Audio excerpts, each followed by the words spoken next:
hill, see. And our regiment, it was quite an ordeal trying to get up that hill. Carl Peterson, also a California native, is a 20-year-old mortar man. Wherever there was a machine gun or something that was pinning the guys down, well, then we were assigned the problem of knocking that machine gun nest out. The fight for Hill 609 is incredibly vicious. They beat the hell out of us on that hill. One rifle platoon, nearly all of the platoon was killed right there on that hill trying to take it. And we lost a lot of people in our company. I would say we probably lost a third of our company right there. The fight for 609 goes on for several days. The Germans don't want to give it up. And then the suggestion is made, contrary to all common sense and doctrine, to use tanks against this rather steep, fortified position. And so Sherman tanks worked their way up very closely. Some of them hit mines and are disabled, but it unhinges the German defense sufficiently to allow the infantry to swarm around the hill. On the evening of April 29th, after a week of fighting, Americans penetrate the Nazi defenses.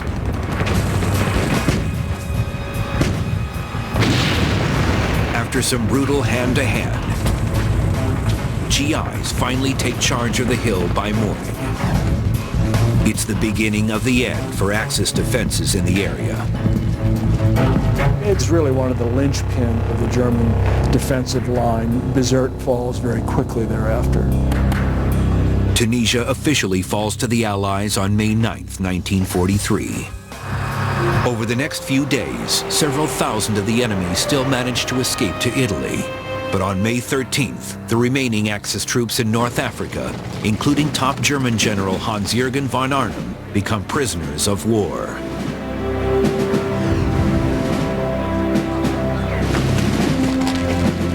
You have the remarkable spectacle of 250,000 Axis prisoners moving down the road toward prison cages. It is a catastrophe of the first order for the Third Reich. For the Allies, the cost of ridding North Africa of enemy forces has been 70,000 casualties. But for the once green American forces, North Africa has been a much-needed crucible, a trial by fire for battlefield leadership and tactics.